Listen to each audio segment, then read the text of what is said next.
Provinsi Aceh, Saudara, banjir bandang di Tapanuli.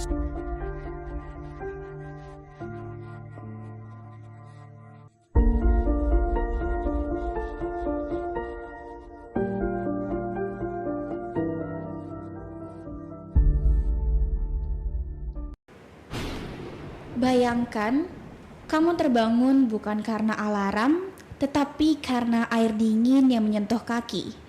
Bukan karena hujan biasa, tetapi banjir yang menelan rumahmu. Saat kita nyaman men-scroll media sosial, ribuan keluarga di Sumatera sedang menyelamatkan hidup mereka. Rumah tenggelam, sekolah terendam, dan harapan pun ikut hanyut. What's up? Welcome to Sub Story at Polteknaker. Halo Sobat Arbeit, gimana nih kabarnya? Nah, kami mengucapkan selamat datang di Story at Polteknaker Podcast. Ruang di mana suara mahasiswa menggema dan cerita-cerita kampus menjadi bahan obrolan yang penuh makna. Di sini kita bakal berbagi pengalaman, keresahan, dan realita kehidupan yang sering kita alami tapi jarang kita ceritakan. Bersama aku, Kesha Ratujana, yang akan menemani Sobat Arbeit di episode kali ini. Oke, di episode kita kali ini yang berjudul Sumatera Tenggelam, Bencana atau Ulah Kita. Seperti Sobat Arbeit ketahui bahwa terdapat fenomena banjir besar dan tanah longsor yang sedang terjadi di Pulau Sumatera. 25 November 2025 hingga per 30 Januari 2026. Bencana ini telah merenggut lebih dari 1.204 korban jiwa dan menyebabkan sekitar ribuan orang mengalami luka-luka serta 140 orang masih dinyatakan hilang. Sementara ratusan ribu warga terpaksa mengungsi demi keselamatan. Dan ini bukan sekadar angka, melainkan potret nyata penderitaan dan perjuangan banyak keluarga. Namun diharapkan bukan hanya sekedar berita, tetapi sebagai bentuk kepedulian kita terhadap realita yang menuntut keadilan kita semua. So, stay tune karena cerita hari ini bukan sekedar cerita saja, tetapi suara yang harus kalian dengar. Oke, sebelum kita mulai, aku mau kenalan dulu nih dengan dua narasumber kita yang keren dan cantik. Mereka berdua lah yang akan menemani kita pada podcast hari ini. Nah, narasumber kita yang keren dan paling kita tunggu-tunggu ini ada Kak Ahmad Akil Al-Qadari selaku Wakil Ketua BEM Politeknik Ketenagakerjaan dan Kak Blasi Haryanja selaku Relawan Politeknik Ketenagakerjaan yang berasal dari Tapanuli Utara. Nah, gimana nih kabar kakak hari ini? Kakak berdua gimana nih kabarnya kita? Oke, kalau dari aku sendiri, aku baik, puji Tuhan ya. Dan untuk saat ini, aku lagi bersemangat banget nih. Aku dengar ada podcast ini dan sangat bersemangat untuk terjun langsung di podcast ini. Iya, berarti gitu. kakak excited banget ya untuk bisa memberitahu kepada kita semua terkait apa yang nanti kita bahas gitu. Terus gimana nih kalau Kak Akil? Oke, mungkin kalau kabar aku hari ini baik ya. Baik, senang banget bisa diundang Arbeit untuk hadir ini untuk sama-sama nih ngebahas persoalan banjir yang terjadi di Sumatera Utara yang hingga pemulihannya sampai hari ini belum terselesaikan gitu. Ya, betul banget. Podcast hari ini memang seru dan pastinya serius banget, tapi pastinya menyentuh. Jadi sesuai dengan tema podcast kita hari ini, yaitu kita akan membahas suatu pertanyaan besar, apakah banjir di Sumatera yang sebenarnya baru-baru ini terjadi murni bencana alam atau akibat ulah kita sendiri. Nah, mungkin sebelum pembicaraan yang lebih dalam, aku mau mulai dulu nih dari kronologi singkatnya dulu. Yang dimana banjir besar di Sumatera itu dipicu oleh hujan ekstrim yang turun dalam waktu yang lama hingga menyebabkan sungai meluap dan pemukiman terendam. Banjir ini tidak hanya terjadi di satu daerah saja, tetapi menyebar ke berbagai wilayah, mengganggu aktivitas, menghancurkan rumah, dan juga memutus akses pendidikan serta ekonomi masyarakat. Namun, apakah hujan adalah satu-satunya penyebabnya? Nah, karena itu kita dengar langsung dari Kak Blesi selaku relawan Politeknik Ketenagakerjaan. Nah, oke Kak Blesi, bisa nggak Kak ceritain bagaimana kondisi saat banjir pertama kali datang? Oke, Mungkin kalau dari daerah yang aku kunjungin sendiri itu masuknya lebih ke arah longsor ya. Jadi dia bukan ke arah banjir tapi lebih ke arah longsor. Nah, kalau daerahku sendiri itu yaitu Tapanuli Utara, tepatnya di Kecamatan Adia Koting di Pagaran. Jadi daerah ini tuh sebenarnya sudah sering terjadi yang namanya tuh hujan. Dan itu biasanya kayak kurun waktu yang cukup lama. Tetapi memang belum pernah sampai yang sebegini parahnya gitu loh. Dan ini tuh baru pertama kali yang sampai merenggut nyawa sekitar 21 orang di satu titik itu, di desa itu gitu. Jadi kronologinya itu yaitu terjadi hujan yang cukup ekstrim di setiap harinya itu sekitar 1 sampai 2 minggu, dan itu terjadi secara berturut-turut di setiap harinya, sehingga para masyarakat di sana pun tidak melakukan pekerjaannya di setiap harinya karena curah hujan yang cukup ekstrim tersebut.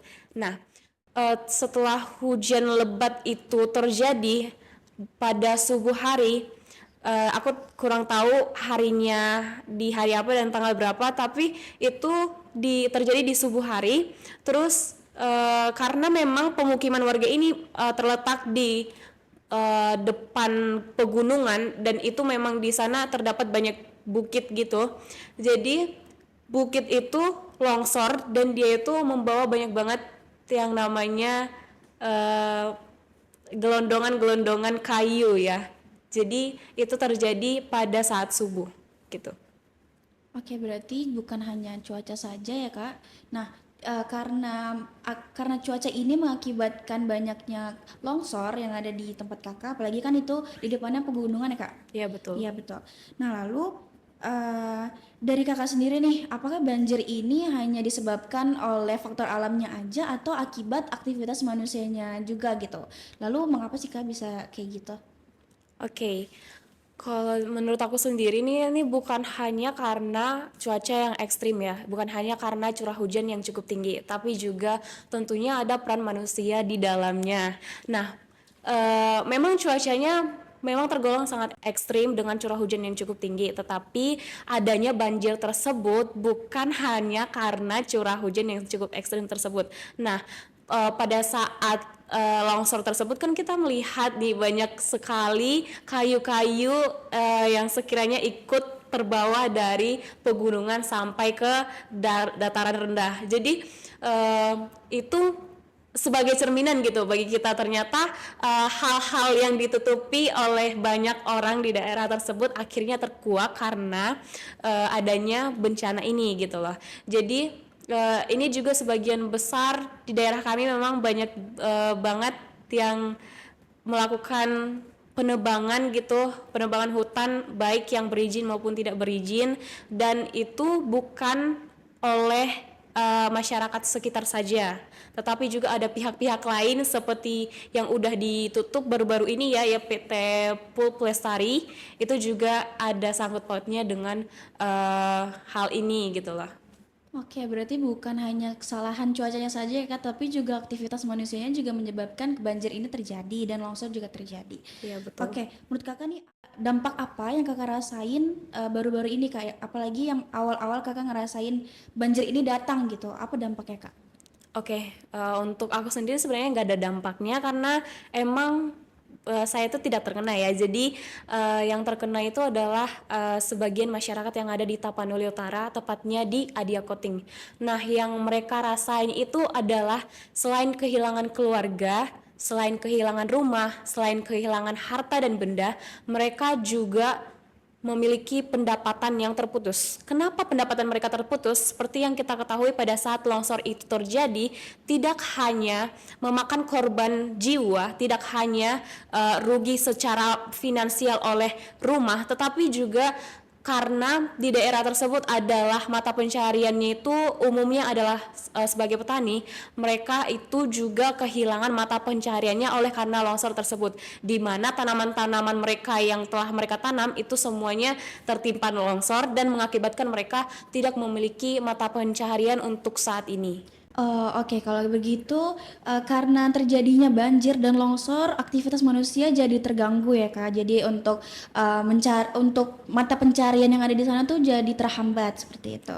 Iya betul. Lalu, tadi kan kita sudah berbicara tentang Sumatera nih, tapi sekarang aku ingin sedikit menyinggung banjir yang ada di Jakarta, yang dimana kemarin kita telah melihat bahwa Jakarta itu yang notabene ibu kota ternyata dilanda banjir kembali. Oke, nah oleh sebab itu melihat hal tersebut, menurut kakak berdua nih, Kak Akil dan Kak Geblasi, apakah banjir di Sumatera dan Jakarta ini memiliki pola masalah yang sama, dan apakah ini tuh menunjukkan bahwa persoalan banjir di Indonesia bukan lagi soal daerah, melainkan masalah yang belum berubah? Gitu. Gitu, silakan. Mungkin aku dulu ya. Ya, Nah, boleh, Kak. baik, mungkin kalau kita ngebahas terkait dengan banjir Sumatera dan banjir Jakarta yang terjadi pada beberapa bulan ini ya, dalam kurun waktu 1 sampai 2 bulan ini terjadi 2 banjir di lokasi yang berbeda gitu. Nah, sebenarnya apakah ada hubungan sangkut paut terhadap banjir tersebut? Ya kita bisa bilang mungkin ada. Ya salah satunya penyebabnya itu deforestasi ya, deforestasi baru alih fungsi lahan, misalnya kebijakan yang salah, baru terkait dengan pembukaan lahan yang luar biasa hebatnya pada saat ini, pertambangan yang sangat banyak digaung-gaungkan, bahkan kemarin bahkan digaung-gaungkan bahwasanya kita harus mengganti perpohonan dengan pohon sawit dan lain lagi. Ini yang mungkin menyebabkan itu terjadi. Cuman kalau kita berpikir bahwasanya hari ini di Sumatera Utara emang mungkin daerahnya adalah daerah pegunungan mungkin yang masih banyak hutannya dan lain-lain, sedangkan di Jakarta adalah ibu kota. Yang sebenarnya kita harus ketahuin apakah banjir yang di Jakarta ini hari ini adalah banjir pure yang berada di Jakarta atau banjir kiriman yang datang dari luar dan dihembuskan, didorong ke Jakarta. Dan kalau kita ketahui bahwasanya hari ini banjir yang terjadi di Jakarta bukan hanya sekali atau 2 kali terjadi, tapi banjir ini rutin terus terjadi antara di akhir tahun dan di awal tahun, setiap tahunnya terjadi banjir. Sudah mungkin ini ya belasan tahun mungkin ya, belasan tahun sampai puluhan tahun Jakarta masih terendam banjir sampai hari ini setiap musim hujan. Emang kalau kita berbicara di Sumatera Utara, di Sumatera khususnya ya, di Sumatera Utara, Sumatera Barat dan Aceh, kemarin BNPB sempat di bulan November akhir sempat mengeluarkan yang namanya peringatan terhadap perubahan iklim tropis yang sangat mainstream. Ada 2 iklim yang akan menghantam Sumatera. Salah satunya di Pulau Malaka kalau saya nggak salah. Di Pulau Malaka yang itu akan mengakibatkan hujan besar nih. Hujan yang sangat gede yang akan mengakibatkan atau berpotensi terjadi banjir. Cuman yang kita permasalahkan pada saat ini, apakah pemerintah sebenarnya siap terhadap hal tersebut? Karena BNPB sudah mengeluarkan bahwasanya BNPB dan BMKG sudah mengeluarkan bahwasanya akan terjadi iklim tropis. Sedangkan pemerintah harusnya mengambil langkah lebih awal nih untuk bisa mengantisipasi secara cepat. Namun mungkin pemerintah sudah mengambil langkah dengan perubahan iklim, merubah iklim dengan contohnya menerbangkan pesawat dan bahan-bahan mereka dan lain-lain. Yang itu merupakan salah satu upaya dari pemerintah untuk bisa merubah iklim tersebut. Cuman iklim yang datang ini terlalu besar dan itu akan menyebabkan banjir, dan saya rasa itu kurang antisipasi dari pemerintah. Dan tadi pertanyaannya apakah sama nih antara banjir Sumatera dan banjir di Jakarta? Kalau kita lihat emang sama-sama banjir, sama-sama pasti adanya ulah dari manusia. Ya contoh kecilnya aja membuang sampah sembarangan gitu, membuang sampah sembarangan, selokan yang tumpah, jualan di atas selokan, ya sungai yang mulai menipis beralih fungsi lahan menjadi perumahan, tempat tinggal warga, itu yang menyebabkan. Cuman perbedaan yang mesti kita lihat pada hari ini, kalau di Jakarta mungkin sampai hari ini banjirnya hanya sekedar air yang keluar. Air mungkin bercampur lumpur ya, bercampur lumpur yang keluar di Jakarta pada hari ini. Tapi kalau kita lihat mundur ke belakang, yang kemarin terjadi pada Pulau Sumatera, khususnya Sumatera Barat, Sumatera Utara, dan Aceh, banjir yang keluar itu bukan hanya sekedar banjir air, tapi juga bercampur dengan lumpur, bercampur dengan batang-batang pepohonan yang telah dipotong. Sempat ada kemarin statement dari salah satu pemerintah bahwasanya itu emang banjir yang terbawa karena arus airnya kuat, jadi mereka rubuh dan lain-lain. Sedangkan kalau kita lihat bahwasanya banyak ditemukan ya kalau kita lihat kan sekarang ya dalam tanda kutip the power of social media ya, the betul power of banget, social Kak. media, bagaimana banyak sekali yang memviralkan bahwasanya oh ini ternyata kayunya udah ada capnya nih, udah ada stikernya dan lain-lain yang dari PT ini disetujuin oleh ini dan lain-lain, yang itu akan ngebuka sendiri sebenarnya apa yang ditutupin bakal terbuka. Nah kalau kita melihat perbedaannya berarti kan sebenarnya apa ya, banjir yang ini berbeda gitu, walaupun kalau kita bilang ada Kesamaannya. iya kesamaan lah, ulah tangan dari manusia juga gitu. Tapi juga ya hal ini harus tetap prihatin, namanya bencana kita dua-dua harus prihatin. Tapi kita harus bisa mengkritisi bahwasanya apakah banjir yang di Sumatera dan di Jakarta ini sama? Ya, kalau kita bilang banjirnya sama, tapi akibatnya berbeda. Kita lihat kalau tadi disampaikan bahwa saya di awal pada tanggal 30 Januari 2025 ini terupdate bahwasanya total yang meninggal dunia itu ada sebanyak 1.204 ya kalau nggak salah, Iya, betul, 1.204 yang terdampak atau yang meninggal dunia, yang kehilangan jiwanya ya masih ada seratusan orang yang belum ditemukan sampai saat ini, dan ini masih terus berlanjut ke depannya untuk pencarian. Dan itu mungkin kalau menurut aku tadi kalau ditanya apakah banjir Jakarta dan Sumatera itu sama, ya aku jawabnya pasti berbeda banjirnya. Banjirnya sama tapi dampaknya berbeda. Oke, betul banget, setuju banget nih sama pendapat Kak Akil ya. Terus kita mau dengar nih pendapat dari Kak Blesi kayak gimana? Kayak gimana nih Kak pendapat Kakak? Oke, tadi kan ngomongin pola ya. Sebenarnya aku setuju sama yang Akil bilang, itu emang polanya kalau kita bandingin antara Sumatera yang saat ini sama yang di Jakarta saat ini emang berbeda. Karena memang yang dihasilkan itu berbeda ya. Seperti yang kata Akil tadi, yang dibawa dari banjir yang di Sumatera itu beda dengan yang dibawa sama yang di Jakarta. Kalau di Jakarta itu pure air, kalau di Sumatera itu ada gelondongan kayu, ada tanah, seperti itu. Jadi untuk polanya sendiri sebenarnya itu hampir sama, karena emang dipicu yang namanya tingkat ketinggian air di dalam daerah tersebut. Tetapi apabila kita memperhatikan gitu daerah-daerah ibu kota yang saat ini itu banjir memang mereka lebih cenderung umum banjir di perkotaan daripada di perdesaan kan. Kenapa hal itu terjadi? Karena tentunya kita ketahui bahwa di daerah perkotaan itu daerah resapannya itu lebih kecil atau lebih sedikit daerah resapan daripada di pedesaan. Sedangkan di pedesaan kan masih banyak ya, umumnya masih banyak daerah-daerah yang memang masih dijadikan ladang atau masih banyak hutan-hutan yang masih menetap di pedesaan tersebut. Sedangkan di perkotaan itu sangat jarang kita temui kayak tanah-tanah yang dijadikan resapan ataupun kayak hutan-hutan di daerah perkotaan itu udah sangat jarang gitu, karena emang udah dihuni sama pemukiman warga. Terus sepakat sama yang dibilang Akil tadi, kayak sesimpel membuang sampah itu juga sangat berakibat pada lingkungan kita, yang tentunya juga dapat menghasilkan potensi banjir, karena emang sangat kita sayangkan ya ketika kita melihat selokan itu banyak banget yang tersumbat karena sampah, sehingga apabila dengan curah hujan yang sedikit saja itu tuh bisa meluap gitu air yang di sana.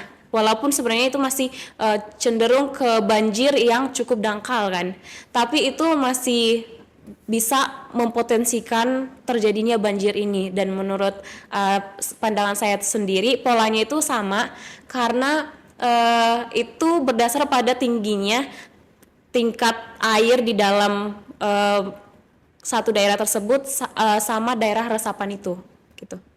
Oke, terima kasih banyak ya Kak atas pandangan yang sangat jujur dan pastinya membuka mata kita semua Kak. Nah, apa yang Kak Akil dan Kak Blesi sampaikan membuat kita sadar bahwa banjir bukan lagi soal satu kota atau soal satu pulau, Jakarta, Sumatera, bahkan daerah lain di Indonesia. Semua seperti terhubung dalam satu masalah yang sama. Nah, ini bukan sekedar soal hujan yang turun, tetapi juga tentang bagaimana alam diperlakukan dan bagaimana kita sebagai masyarakat seringkali baru peduli ketika semuanya sudah terlambat. Dan perbincangan kita hari ini bukan hanya soal tentang kehilangan saja, tapi juga tentang peringatan pada masa depan kita. Gitu. Oke, kalau tadi kita telah mendengar cerita selengkapnya dari relawan Politeknik Ketenagakerjaan tentang kronologi peristiwanya seperti apa, beserta pesan-pesan yang telah disampaikan. Bahkan tadi juga kita telah berdiskusi dengan sedikit menyinggung banjir yang ada di Jakarta. Dan saat ini aku mau tanya nih, dari segi BEM Politeknik Ketenagakerjaan sendiri dalam menyikapi atau melihat isu-isu sekarang tuh bagaimana sih gitu. Nah, selanjutnya, menurut Kak Akil sendiri, selaku Wakil Ketua BEM Politeknik Ketenagakerjaan, sejauh ini bagaimana sih posisi mahasiswa dalam menyikapi krisis banjir Sumatera? Lalu, apa bentuk kepedulian atau aksi nyata yang sudah atau sedang dilakukan oleh BEM Politeknik Ketenagakerjaan terkait isu ini, Kak? Oke, baik. Yang pertama mungkin bagaimana mahasiswa ya berperan terhadap krisis banjir yang terjadi di Sumatera dan Aceh ini ya, di Pulau Sumatera khususnya. Nah, baik, mungkin yang pertama saya harus garis bawahin, memang benar ya teman-teman ya, hari ini banjir yang terjadi di Sumatera adalah karena salah satunya yang dipicu oleh faktor cuaca, yaitu munculnya iklim tropis yang sangat cepat yang membuat bahwasannya curah hujannya sangat tinggi gitu. Tapi teman-teman perlu kita ketahui bahwasannya hari ini adalah iklim tropis itu tidak terjadi hanya di Indonesia, tapi juga di beberapa negara tetangga kita seperti Malaysia, Singapura, Thailand, dan lain-lain yang juga terkena dengan iklim tropis. Tapi yang hari ini harus kita lihat adalah bagaimana caranya negara kita sendiri mengatasi terhadap banjir ini. Nah, kalau kita lihat apa yang sebenarnya harus dilakukan oleh mahasiswa pada saat ini, menurut pandangan saya yang harus dilakukan oleh mahasiswa hari ini adalah yang pertama, bela sungkawa terlebih dahulu. Begitu terjadinya banjir, begitu terjadinya longsor, begitu banyaknya korban meninggal dunia sampai hari ini, bela sungkawa itu sangat penting. Ikut prihatin itu sangat penting. Tapi alangkah baiknya bagaimana ikut prihatin, bela sungkawa ini jangan terlalu berlarut-larut. Karena sebagai mahasiswa tentunya setelah berbela sungkawa kita harus kritis nih. Yang kedua kita harus kritis. Bagaimana kita bisa melihat bahwasanya hari ini banjir itu kenapa sih ada? Kenapa sih akibat dari banjir itu? Apa sih dampaknya terhadap masyarakat? Apa dampaknya terhadap ekonomi? Dan lain-lain yang berdampak kepada daerah-daerah yang tidak terdampak tapi di sekitar daerah terdampak. Ini kan harus kita ketahui juga sebagai mahasiswa. Nah, kalau ditanya tadi sebagai mahasiswa itu 2 poin yang pertama. Setelah teman-teman berbela sungkawa, setelah teman-teman turut prihatin, teman-teman harus kritisi dulu nih.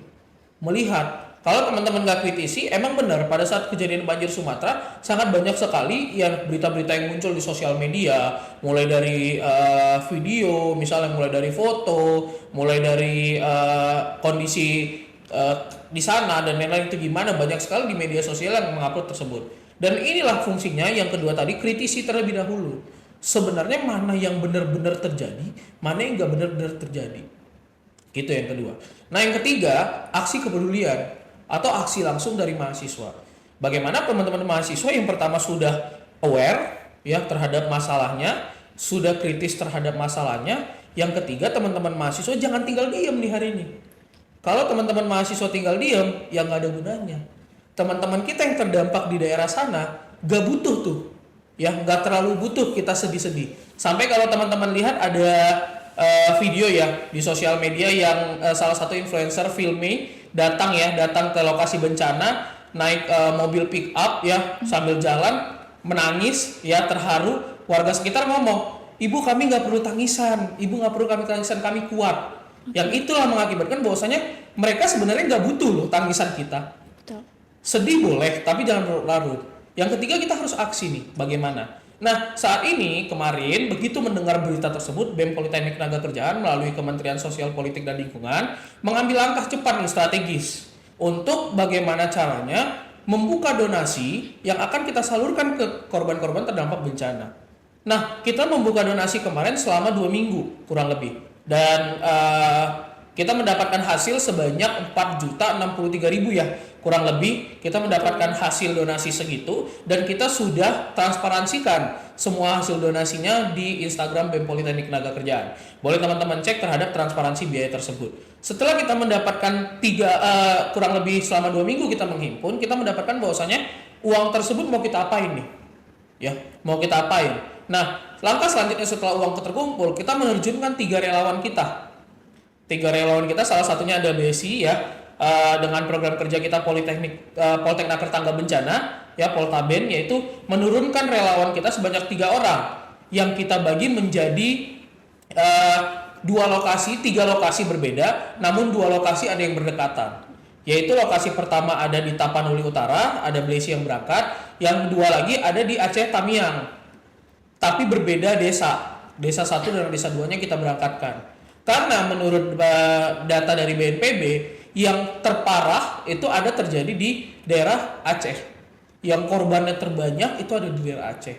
Dan yang sampai saat ini belum pulih, juga masih Aceh juga belum pulih sampai saat ini. Walaupun emang nantinya di Sumatera Utara ya, bagian lain di Tapanuli, di Aceh, di tempat lain selain Aceh Tamiang, baru ada juga di Sumatera Barat, masih belum pulih sampai hari ini. Itulah kenapa yang 3 poin tadi saya sampaikan. Yang pertama aware, yang kedua kritisi, yang ketiga bagaimana teman-teman bisa ngaksain aksi. Nah, selain aksi yang kita lakukan hari ini adalah di BEM Politeknik Tenagakerjaan, begitu tahu nih ada banjir di Sumatera, kita juga mengedukasi untuk meningkatkan kritisi terhadap masalah ini. Melalui juga Kementerian Sosial dan Politik ya, dan Lingkungan ya, kita juga mengeluarkan edukasi-edukasi tentang banjir hari ini yang terjadi. Sebenarnya apa sih penyebab banjir hari ini yang terjadi di Sumatera? Apa sih yang menyebabkan banjir yang ada di Sumatera Barat? Apa sih yang menyebabkan banjir yang ada di Aceh dan lain-lain? Pada saat hari ini juga teman-teman mengeluarkan itu semua. Jadi dikritisi satu persatu, dilihat apa yang sebenarnya menjadi titik concern kita terhadap hal tersebut. Dan tentunya ya kritisi tersebut, edukasi tersebut harus juga dengan temuan-temuan yang benar-benar terjadi. Kita juga ambil dari data dari berbagai situs ya, berbagai situs yang terpercaya untuk kita ambil sebagai bahan edukasi bagi mahasiswa Politeknik Tenagakerjaan. Nah, itu juga bagaimana sebenarnya mahasiswa telah mengkritisi tadi kan, telah mengkritisi dan memberi aksi. Nah, aksi yang kita lihat pada hari ini benar emang gak bisa banyak orang yang datang ke daerah bencana secara langsung. Karena mungkin keterbatasan transportasi, keterbatasan biaya, keterbatasan ya yang lain-lain lah, segala hal atas keterbatasan tersebut, semua orang mungkin gak bisa hadir ke sana secara menyeluruh. Tapi bagaimana kita sebagai mahasiswa emang memiliki peran ini lebih lanjut gitu untuk peran kedepannya. Nah, peran tersebut bisa dilaksanakan dengan apa? Contohnya saat kemarin terjadi, banyak sekali orang yang ngepost di sosial media terkait dengan kondisi di sana. Orang yang bisa di sana bisa selalu menyalurkan informasi. Yang terjadi di sana sebenarnya gini loh. Yang terjadi di sana sebenarnya ada yang ini loh kejadiannya. Karena kemarin sempat ngebayangin ya, sempat lucu aja, Ketua BNPB ngeluarin statement bahwasanya sebenarnya yang di sana itu nggak seharusnya begini loh, nggak ya, kalau saya simpulkan ya bahasanya biar enak didengar, kalau di sana itu nggak seburuk ini loh, hanya kelihatan di sosial media aja parah gitu. Sampai akhirnya Ketua BNPB dilaporkan ke MK, sampai akhirnya Ketua BNPB minta maaf, ternyata saya salah katanya. Ternyata kejadian yang terjadi di Sumatera sangat hebat gitu istilahnya. Jadi itulah perlunya dari sosial media teman-teman sekalian. Kan kita lihat juga aksi-aksi pemuda ya, bukan mahasiswa doang, aksi-aksi pemuda yang sampai kemarin menggaung-gaungkan tentang ayo tetapkan bencana nasional, tapi sampai hari ini juga tidak ditetapkan gitu. Dan saya rasa ya itu usaha dari masyarakat Indonesia. Dan sampai keluar tagline warga jaga warga. Kan itu kalau kita lihat sudah perkembangan yang sangat signifikan ya terhadap kepedulian masyarakat terhadap banjir, walaupun dia tidak terdampak, mungkin dia jauh ya dari lokasi terdampak, tapi dia aware nih terhadap masyarakat yang ada di sana. Contohnya kemarin ya, salah satu kita ambil Ferry Iraundi ya, dalam satu hari bisa mengumpulkan 10M. Jadi bisa mengumpulkan 10M dari masyarakat yang ada di Indonesia, walaupun yang di luar negeri ya bisa ikut berdonasi, dan itu kita rasa hebat gitu. Dengan tagline warga jaga warga bisa gitu. Dan kenapa kita sebagai mahasiswa nggak bisa ikut ngebantu gitu? Dan harusnya kita sebagai mahasiswa bisa ikut terbantu. Nah, mungkin kalau kita hari ini Politeknik Tenagakerjaan hanya bisa mengirimkan 3 orang, tapi kita lihat peran pemuda-pemuda yang lain, mahasiswa-mahasiswa lain yang ada di khususnya di Sumatera ya, di Sumatera yang kampusnya dekat dengan tempat bencana, mereka selalu menurunkan orangnya untuk bisa membantu nih pasca pemulihan. Walaupun hari ini sudah tidak statusnya sudah tidak bencana lagi ya. Sehari ini kan statusnya sudah tahap pemulihan bencana gitu. Dan saya rasa tahap pemulihan bencana lah yang paling susah dan yang paling berat untuk dilakukan di sana, yang membutuhkan banyak orang dan yang lain. Makanya dengan keterbatasan kita hari ini, kita harus bisa nih memikirkan bahwasanya dengan cara apa kita melaksanakan dengan cara apa kita bisa mengatasi ini dengan keterbatasan kita, walaupun kita harusnya ikut andil, tapi dengan keterbatasan gimana caranya kita bisa tetap ikut andil melalui cara-cara lain. Keren banget ya teman-teman, ternyata BEM Politeknik Ketenagakerjaan telah melaksanakan open donasi dan berhasil mengumpulkan lebih dari 4 juta ya Kak. Yang kemudian itu disalurkan ke wilayah-wilayah terdampak. Tidak hanya itu, BEM Politeknik Ketenagakerjaan juga menghimbau agar mahasiswanya tidak hanya menjadi penonton, tetapi juga turut memiliki kepedulian meskipun tidak terus terjun ke lapangan, tapi bisa dengan cara menghimbau atau menyuarakan di media sosial. Itu keren banget ya teman-teman.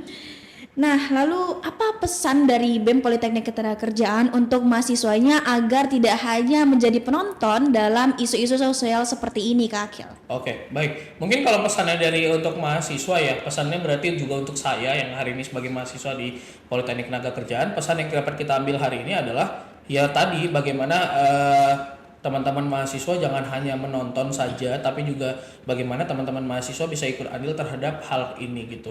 Dan teman-teman mungkin dengan yang teman-teman sudah donasikan ya, bukan hanya mahasiswa yang kemarin berdonasi melalui BEM Politeknik Ketenagakerjaan, kita juga disupport dengan himpunan mahasiswa ya, himpunan mahasiswa disupport dengan UKM Ormawa yang dari Politeknik Ketenagakerjaan, dan itu juga tentunya donasi-donasi tersebut bukan berasal dari mahasiswa aja, tapi dari keluarga besar Politeknik Ketenagakerjaan. Nah, bagaimana cara pesan-pesan apa yang harus disampaikan kepada mahasiswa yang hari ini ada di Politeknik Ketenagakerjaan? Benar tadi katanya nggak hanya tinggal diam ya, nggak hanya tinggal diam, harus bisa ikut andil melalui dengan contohnya banyak dari teman-teman kita yang balik ke daerahnya masing-masing yang terdampak bencana, salah satunya Blesi ya, balik ke daerah yang terdampak bencana. Banyak juga teman-teman kita yang pada saat liburan kemarin balik ke daerahnya masing-masing untuk membantu orang tuanya membersihkan rumah, membantu keluarganya membersihkan rumah, membantu masyarakat sekitarnya untuk memulihkan pasca bencana dan lain-lain. Itu sangat banyak yang hari ini mungkin mereka memutuskan untuk kembali ke kampus kita ya,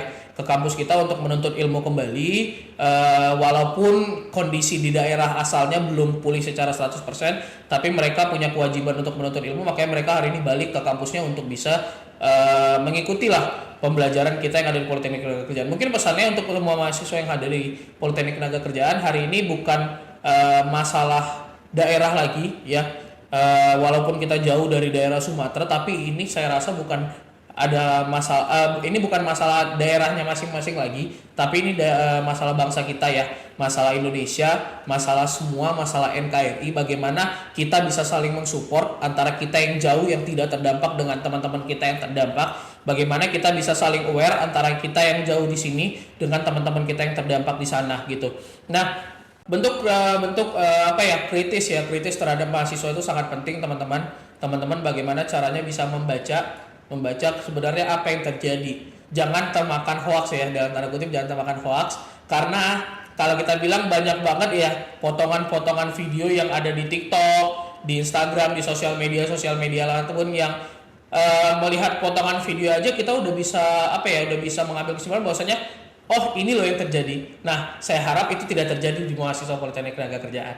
Bagaimana kita bisa mengkritisi satu persatu ya, secara cepat, secara benar-benar tahu nih masalahnya apa, dan benar-benar bisa ikut aksinya apa gitu. Aksinya kecil teman-teman. Hari ini teman-teman gak mesti terjun ke lapangan, gak mesti main lumpur-lumpur, gak mesti teman-teman harus membantu membersihkan perkampungan di sana, nggak harus teman-teman. Tapi dengan hal sekecil teman-teman bisa upload di sosial media bahwasanya dukungan terhadap teman-teman kita yang berada di sana, itu sangat berarti teman-teman.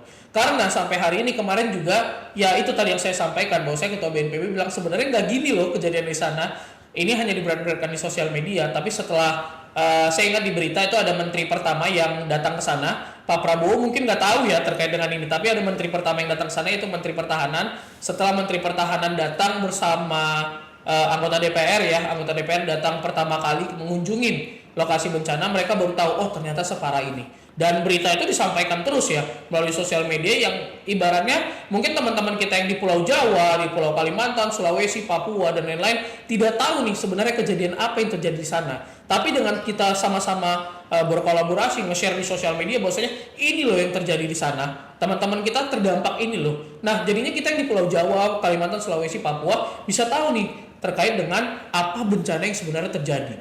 Kalau pemerintah hanya bilang hari ini bahwasannya kemarin tuh awal-awal ini hanya bencana banjir, ini bukan kayu yang ditebang, ini hanya kayu yang diterabas oleh air jatuh, yang harusnya sungai berkelok-kelok ditebas jadi lurus gitu, yang akhirnya mungkin kita lihat bahwa saya di Sumatera Utara kalau banyak sekali ya dari yang terviral-viralkan dari sosial media ini kan kita jadi tahu semua nih sebenarnya kayu yang ada terpotong ada stikernya sebenarnya hanya hutan itu sebenarnya kan kalau kita simbolisasikan misalnya hutannya bulat nih hanya di lingkaran luarnya aja yang masih tumbuh pohon gitu tapi dalamnya udah gundul kan kita tahu itu semua biasa dari sosial media gitu.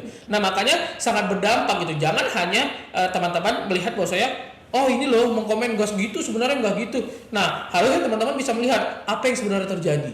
Misalnya nih ada yang memviralkan melalui sosial media terkait Google Maps yang mereka lihat gitu. Ternyata di tengahnya udah gundul nih, tinggal kanan kirinya doang. Ya mereka bisa cross check gitu, bisa lihat, bisa dan lain-lain. Dan walaupun dengan keterbatasan kita pada hari ini, aksi-aksi kecil kita sangat bermanfaat bagi mereka gitu. Oke, benar banget ya apa yang disampaikan Kak Akil itu benar banget teman-teman. Sebagai mahasiswa kita harus kritis, kita nggak boleh kemakan hoax ya. Nanti kalau misalnya kita menyebarkan yang nggak sesuai sama fakta, nanti kita bakal menyebarkan informasi-informasi ke orang lain jadi gak bagus gitu. Oke, baik. Terima kasih dari jawaban pertanyaan-pertanyaan tadi. Aku ingin melanjutkan nih dengan 2 pertanyaan terakhir untuk Kak Akil selaku Wakil Ketua BEM Politeknik Ketenagakerjaan dan Kak Blesi selaku korban yang terdampak. Relawan ya.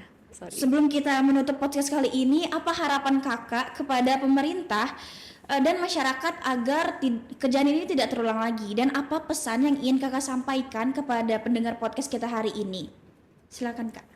Oke, mungkin dari aku harapannya untuk pemerintah yaitu mungkin dalam hari ini atau mungkin saat ini mungkin lagi dalam proses untuk pemulihan ya. Seperti yang udah dijelaskan sama Akil tadi. Memang betul banyak sekali yang turun langsung ke lapangan dan memberikan banyak donasi, tapi ini tidak hanya sampai di sini. Mungkin bencana ini bakalan selesai sooner or later atau cepat dan lambatnya bakalan selesai pemulihannya. Namun perlu kita waspadai kelanjutannya, yaitu jangan sampai bencana yang seperti ini terjadi lagi. Yaitu perlu adanya regulasi dari pemerintah yang kuat, yang mengikat dan juga yang tegas gitu. Jadi untuk sarannya ke pemerintah mungkin perlu lagi ditingkatkan regulasi-regulasi yang sekiranya dapat lebih tegas lagi, terutama di hal-hal yang mengenai hutan, penebangan secara ilegal dan pengundulan hutan secara ilegal.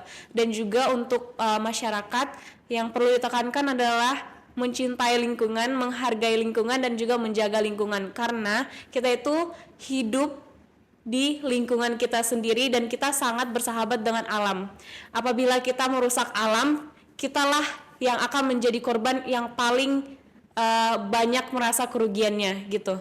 Jadi untuk para sobat yang mendengar podcast ini, dari aku sendiri, mari kita jaga lingkungan kita sendiri, mari kita pilah sampah kita, mari kita membuang sampah pada tempatnya, karena itu akan sangat berdampak bagi masa depan kita di kemudian hari. Oke, benar banget teman-teman yang sedang menonton maupun mahasiswa atau orang-orang yang di luar sana, kita harus bisa menjaga lingkungan kita dengan tidak membuang sampah sembarangan, dan juga harus melihat nih, kalau misalkan ada orang yang membuang sampah sembarangan harus kita tegur ya teman-teman, karena nanti jika tidak kita tegur, kita biarkan, nanti akan mengakibatkan kejadian banjir seperti Sumatera kemarin, seperti itu. Lalu menurut Kak Akil kayak gimana nih Kak? Oke, baik. Kalau menurut aku sekarang pesan yang harus kita sampaikan kepada pemerintah hari ini sebagai mahasiswa ya, khususnya sebagai mahasiswa, sebagai pemuda adalah hari ini ya kita sebagai masyarakat Indonesia hanya mungkin bisa membantu saja gitu. Cuman regulator yang dibuat, regulasi-regulasi yang dibuat itu adalah pemerintah yang memutuskannya semua. Melalui mungkin wakil rakyat menyetujui itu. Cuman kan hari ini yang ada wewenang terhadap regulator tersebut adalah pemerintah. Benar tadi kata Blesi, saran yang pertama yaitu bagaimana pemerintah bisa menguatkan regulasinya. Pada hari ini semenjak terbitnya UU Cipta Kerja ya, Omnibus Law, pada hari ini semua perizinan terkait pertambangan itu diserahkan kepada pusat. Sedangkan hari ini dampak yang dirasakan atau dampak yang dirasakan lah istilahnya oleh masyarakat itu adalah di daerah gitu. Jadi teman-teman hari ini yang mengizinkan adalah pemerintah pusat, tapi yang merasakan adalah pemerintah daerah terkait dengan bencana ini. Walaupun per hari ini sudah mulai banyak ya bantuan dari pusat terkait dengan peristiwa-peristiwa ini. Dan mungkin pesannya untuk pemerintah hari ini adalah benar yang tadi disampaikan oleh Blesi juga, setelah pasca bencana, pasca yang paling berat adalah pasca pemulihan. Bagaimana banyak yang harus dipulihkan. Kita nggak mau kita anggap remeh, hari ini banjir ini bukan remeh lagi gitu. 1.204 korban jiwa sudah terdampak gitu. Sudah timbul korban jiwa sebanyak 1.204 orang. Ini bukan hal yang sedikit gitu. 1.000 nyawa yang dipertaruhkan, 1.000 nyawa yang hilang gitu, 1.000 nyawa yang meninggal gitu dan lain-lain. Dan sampai tadi masih ada katanya 100 orang ya, kurang lebih yang masih hilang sampai hari ini gitu. Apakah pemerintah mau diam sampai hari ini? Enggak. Pemerintah harus bagaimana caranya bisa memulihkan ini secara 100%. Kembali lagi mau dari fasilitas ya, mau dari fasilitas sektor ekonomi, bagaimana pendapatan orang yang ada di daerah tersebut terus berjalan sesuai dengan apa yang terjadi sebelum bencana. Jadi kalau kita lihat hari ini, terkhususnya karena aku mahasiswa, yang kita sorotin hari ini ada sekitar 400-an sekolah atau fasilitas pembelajaran yang terdampak di sana. Pemerintah harus bisa kebut nih untuk membangun kembali fasilitas pendidikan. Karena teman-teman kita yang berada di Pulau Sumatera, teman-teman kita mahasiswa, teman-teman kita yang SD mungkin TK, SD, SMP, SMA yang masih hari ini terdampak di sana, yang hari ini berpikir masih fokus membereskan tempat tinggalnya daripada melaksanakan pendidikan, kita rasa sangat disayangkan pada hari ini. Terkhusus teman-teman di Politeknik Tenaga Kerjaan, mahasiswa-mahasiswa yang rumahnya terdampak, yang hari ini sebenarnya belum 100% pulih tempat tinggalnya, tapi harus kembali ke sini untuk bisa melakukan pembelajaran, itu mungkin hal yang sangat hebat menurut kami hari ini. Nah, makanya peran pemerintah bagaimana caranya bisa memulihkan, bukan hanya memulihkan infrastruktur, tapi bisa memulihkan ekonomi masyarakat, bisa memulihkan psikologi masyarakat.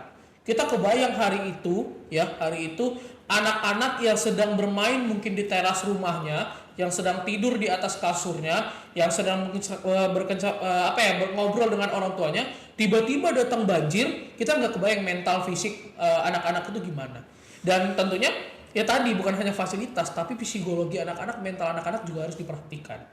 Terus bukan anak-anak doang ya, orang tua, lansia dan lain-lain harus diperhatikan dan harus dipercepat masa pemulihannya. Walaupun pemerintah sudah mengatakan bahwa status tanggap bencana telah diselesaikan, hari ini status pemulihan telah diluncurkan ya, pada saat ini masih status pemulihan gitu. Secara cepat yang itu harus segera dipercepat oleh pemerintah, dan kita harapkan hari ini tidak terjadi lagi pengeluaran izin tambang-tambang yang tidak sesuai dengan peraturan lingkungan ya, yang mengganggu masyarakat dan lain-lain. Benar, pembangunan tambang bahkan bakal memperluas lapangan pekerjaan. Tapi hari ini yang kita harus perhatikan bahwa apakah ini pure benar-benar terjadi gitu, benar-benar sesuai dengan aturannya. Yang ini harusnya pemerintah sebagai regulator, pembuat peraturan harus bisa lebih tegas lagi. Mungkin teman-teman Bapak Ibu yang terhormat kita di DPR ya, sebagai wakil rakyat yang hari ini harus bisa lebih memilih dan melihatkan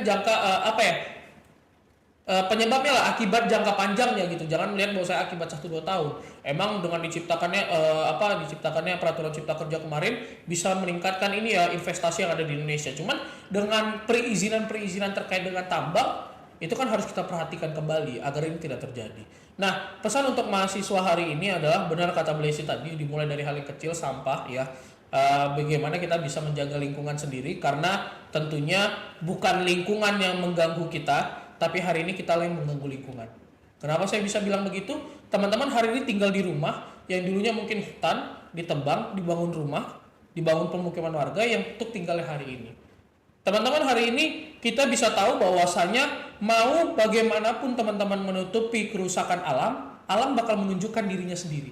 Contohnya kemarin ya, kita tidak tahu sebenarnya ada terjadi penambangan pohon, baru ada penggalian pertambangan dan lain-lain, tapi alam menunjukkan dirinya sendiri dengan apa? Dengan mengeluarkan kayu bergelondong-gelondongan terhadap banjir yang kemarin terjadi.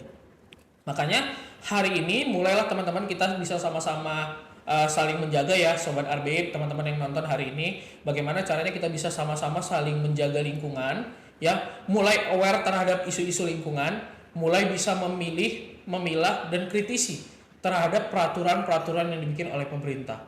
Emang hari ini kita tidak bisa membuat peraturan, tapi dengan kritisi kita. Ya kalau kita bilang hari ini dalam tanda kutip the power of social media ya, the power of social media yang sangat kuat hari ini, mau bagaimanapun regulasi dibuat, kalau the power of social media bisa mengalahkan itu, maka teman-teman insya Allah mungkin bisa dipertimbangkan nih aspirasi-aspirasi dari masyarakat kita. Dan mungkin untuk mahasiswa hari ini ya itu tadi, mulai dari hal-hal kecil. Kalau Desi bilang hal kecil, membuang sampah pada tempatnya, mulai aware terhadap lingkungan, memilah sampah dan lain-lain, mulai mendaur ulang dan lain-lain, itulah hal-hal kecil yang bisa kita lakukan tapi bisa berdampak panjang terhadap negara kita, khususnya bumi kita. Karena sekali lagi alam tidak bersalah, alam tidak mengganggu kita, melainkan kita yang mengganggu alam gitu.